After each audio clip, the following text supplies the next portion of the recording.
Assalamualaikum warahmatullahi wabarakatuh. Selamat datang di channel Abiyat Online. Bagi teman-teman semua yang baru bergabung di channel ini, perkenalkan saya Muhammad Hendri. Kali ini kita akan membahas tentang tips ya, bagaimana cara membaca kitab kuning dengan mudah. Kitab kuning itu kitab turos ya, berbahasa Arab dan tidak ada maknanya. Contohnya seperti ini. Nah, ini tanpa makna, tanpa harokat, tanpa arti.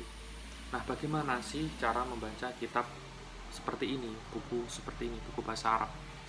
Saya akan memberikan tips sesuai yang saya pernah alami ketika dulu awal kali belajar membaca kitab kuning. Dan cara tersebut menurut saya sangat efektif ketika belajar membaca kitab kuning ya, dengan lebih efisien, dengan lebih mudah. Itu cara pribadi saya sendiri yang akan saya share. Pertama-tama yang harus dipersiapkan oleh teman-teman yaitu buku-buku atau kitab-kitab dalam mempraktekkan tips ini ya. Yang pertama, teman-teman siapkan Amsilatut Tasrifiyah. Tolong dicatat ya, Amsilatut Tasrifiyah. Ini kitab tentang ilmu shorof. Di dalamnya ada rumus-rumus, ada wazan, mauzun, fa'ala yafulu, fa'alan, maf'alan, wa maf'alan, dan seterusnya. Itu penting, nanti akan saya jelaskan. Terus yang kedua, teman-teman siapkan buku nahwu. Buku nahwu bisa seperti ini terjemahan kitab Alfiyah Ibnu Malik, namanya Sholamut Tashil. Ini terjemah bahasa Jawa. Atau teman-teman bisa menggunakan terjemah Jurumiyah semacam ini, atau terjemah Mutamimah. Saran saya, karena ini untuk pemula, gunakanlah buku-buku nahwu, ilmu nahwu yang terjemahan. Kalau langsung membaca referensi yang berbahasa Arab, ya lebih bagus, cuma akan lebih kesulitan sepertinya untuk pemula. Belum lagi untuk menerjemah ke bahasa Indonesianya, memahaminya juga. Maka saran saya gunakanlah terjemahan dulu atau buku-buku yang berbahasa Indonesia, atau contoh Amsilati itu yang praktis ya. Tapi harus cari lebih detailnya ya, minim terjemahan Jurumiyah lah, terjemahan Jurumiyah, gunakan itu. Nah, kalau pakai yang bahasa Arab sih ya banyak, contohnya kayak Al-I'rab seperti ini recommended juga. Nah, nanti aja penggunaannya. Untuk sementara gunakan yang sederhana dulu saja, buku-buku nahwu ya, bisa Jurmiyah, Mutamimah, atau terjemahan Alfiyah. Lalu yang ketiga, kalian siapkan siapkan kamus. Nah, bisa dengan kamus Al-Munawir, atau kalau pemula saran saya memang jangan pakai Munawir karena akan menghabiskan waktu untuk mencari, karena belum terbiasa. Gunakanlah kamus bahasa Arab Yunus, namanya kamus Yunus, jadi lebih sederhana. Atau kalau teman-teman ini belajar di rumah, gunakanlah aplikasi Android, itu banyak tentang kamus. Bisa kamus Al-Ma'ani, itu lebih detail, atau kamus yang berbahasa kamus bahasa Arab Indonesia itu banyak juga. Yang penting detail ya, ada harokatnya, terus ada fi'il mandinya, fi'il mudhari'nya, ada masdarnya. Lalu yang berikutnya, yang keempat, teman-teman siapkan buku atau kitab Fathul Qorib. Nah, ini karena kita akan belajar dari Fathul Qorib. Ini hasyiah atau penjelasan dari Fathul Qorib. Persiapkan saja kitab Fathul Qorib ya, Fathul Qorib yang kosong tapi jangan yang ada maknanya. Lalu yang terakhir, nah ini baru, teman-teman persiapkan kitab Fathul Qorib yang ada maknanya, atau lebih lengkap yang ada terjemahan bahasa Indonesia seperti ini. Ini kitab terjemah Fathul Qorib tulisan Ibnu Abi Zain. Ini bagus karena ada bahasa Arabnya. Intinya cari yang ada harokatnya, bahasa Arab ya, yang ada harokatnya, lalu ada terjemahan makna Jawa. Ada makna Jawa, terus ada tanda-tanda utawi, khobar, dan lain sebagainya. Ada tanda-tanda itu. Lalu kalau bisa cari yang berbahasa Indonesia. Ya, terus yang terakhir kalian coba cari ada sebuah tabel, itu ada tanda-tanda spiritual. Mubtada itu tandanya mem, khobar itu kho, naat itu nun, dan lain sebagainya. Nah, itu penting juga tanda-tanda itu. Oke, saya ulangi lagi. Yang perlu kalian persiapkan, yang pertama amsilatut tasrifiyah, lalu yang kedua adalah buku-buku nahwu, yang ketiga adalah kamus, yang keempat adalah fathul qorib kosong, yang kelima adalah fathul qorib yang bermakna dan berharokat. Oke, langsung kita dipraktek. Bagaimana sih dulu sewaktu pertama kali awal-awal lah ya saya belajar kitab kuning dengan lebih efisien. Cara pertama adalah kalian membuka kitab Fathul Qorib yang ada maknanya dulu. Bayangkan Fathul Qorib yang ada maknanya ini adalah kunci jawaban. Ini adalah persoalan Fathul Qorib yang kosong. Fathul Qorib yang kosong ini itu soal karena nggak ada harokat kan kita nggak tahu diharokati apa atau i'rabnya apa, bisa rofa, nasab, atau cara bacanya seperti apa kan kita nggak tahu. Maka anggap saja ini adalah soal. Nah, ini adalah soal. Contoh kita buka di kitab Kitabu Ahkami Toharoti ya, semisal Kitabu. Nah, di kitab ini Kitabu kan kosong kan? Ya, tulisannya kaf, ta, alif, dan ba, itu saja. Maka kita langsung saja untuk pemula ya, kita langsung saja di kunci jawaban. Ini anggap kunci jawaban karena di sini ada harokat, ada i'rabnya, ada maknanya, ada terjemahannya. Anggap saja ini kunci jawaban. Kita langsung belajar mulai dari kunci jawabannya dulu. Nanti kalau sudah agak mahir baru yang kosong ya. Kita mulai dari yang pertama, Kitabu Ahkami Toharoti. Nah, setelah itu coba dilihat ya, dilihat di wal kitabu lughatan masdarun. Di sini tulisannya sudah jelas, wal kitabu lughatan masdarun. Wal kitabu di sini dimaknai wal kitabu utawi lafat kitab. Nah, utawi. Kalau kalian beli yang terjemah Fathul Qorib biasa ada tulisan utawi. Kalau yang di kitab ini ada tanda mem, mem. Nah, itu tandanya mem itu tandanya adalah mubtada. Ketika ada ketikan utawi, maka itu adalah mubtada. Mubtada. Nah, kita kan akan penasaran ya, harus penasaran memang. Ini kok mubtada? Emang mubtada itu apa? Nah, emang mubtada itu apa? Kan otomatis akan mencari. Nah, untuk mencari jawaban tersebut mubtada itu apa, maka kita menggunakan buku nahwu. Bisa pakai jurumiyah. Coba teman-teman buka jurumiyah, di daftar isinya buka di mubtada.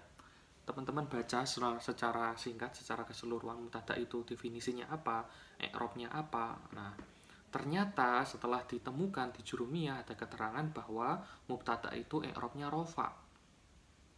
Nah, rofa itu kan banyak tandanya rofa itu banyak, maka teman-teman carilah di tanda-tanda alamatul i'rab. Nah, ada di jurumiyah. Oh, ternyata kalau isim mufrad i'rabnya adalah dhammah. Rofaknya, tanda rofaknya adalah dhammah karena dia isim mufrad. Nah, sekarang kita cek. Nah, wal kitabu di sini benar, dia i'rabnya rofa ya. Dia rofa tandanya dhammah, makanya dibaca wal kitabu, bu. Nah, berarti kita sudah nemu jawabannya. Oh, wal kitabu dibaca rofa, kenapa? Karena dia mubtada. Karena mubtada, maka i'rabnya rofa. Tanda rofaknya adalah dhammah. Kenapa kok tanda rofaknya dhammah? Karena isim mufrad. Nah, ketemu jawabannya. Lalu selanjutnya kita akan mencari kenapa kok wal kitabu dibaca ki, kok bukan k, terus ta, kenapa kok ta bukan ti, kok bukan katibi atau katubi, katubu ya. Kenapa kok kitab, kenapa kok al-kitabu? Maka kita akan membutuhkan yang namanya kamus. Nah, kita gunakan kamus di sini. Wal kitabu, bahasa Arab, rata-rata akar dari kata atau balungan dari kata atau kalimat itu ada 3 huruf ya rata-rata ya. Yang pertama ada fa fi'il, ain fi'il, lam fi'il. Kalau lafadz kitabu berarti fa fi'ilnya adalah kaf, ain fi'ilnya adalah ta, lam fi'ilnya adalah ba. Berarti ada 3 huruf di sini, kata ba. Maka kita cari di kamus. Kita cari di kamus, bisa online atau bisa ini Al Munawir misal. Ternyata di sini ditemukan kitabu itu tulisannya di sini adalah kataba. Kataba dia berasal dari fi'il mandi kataba yaktubu. Nah, kataba yaktubu terus masdarnya wa kitaban. Di sini ada tertulis wa kitaban. Nah, ini ada wa kitaban.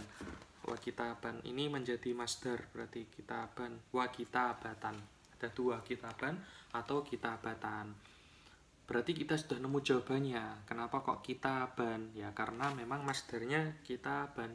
Gini, masdarnya memang seperti ini, kitaban. Lalu kita bisa menggunakan amsilatu tasrifiyah untuk menemukan. Nah, kalau kataba di sini di kamus maknanya kan menulis. Kataba maknanya menulis. Berarti kalau penulis itu apa? Berarti kalau penulis bahasa Arabnya apa? Maka kita butuhkan ini. Kataba yaktubu. Kita cari binanya. Binanya apa? Nggak ada huruf ilat di situ, berarti binanya adalah bina sahih. Bina sahih. Terus kataba yaktubu. Berarti fi'il mudhari'nya itu kan rofa. Terus maksudnya fa'ala yaf'ulu ya, cocoknya itu ain fi'ilnya itu ditanda dhammah ya. Berarti mengikuti wajan yang tepat itu mengikuti wajan fa'ala yaf'ulu. Kan mirip ya, fa'ala yaf'ulu kataba yaktubu, menjadi mauzunnya kataba yaktubu. Maka kita gunakanlah kitab ini. Coba kita kiaskan, dibuka. Oh, ternyata ada di halaman 4 fa'ala yaf'ulu ini. Fa'ala yaf'ulu, terus ada mauzunnya di sini nasara yansuru. Coba kita kiaskan. Berarti kataba yaktubu. Nah, karena di sini jangan full letter luck disamakan ya dalam segi masdar. Kalau ikut masdar di sini jadinya ya katban, cuma kan masdarnya ternyata kitaban.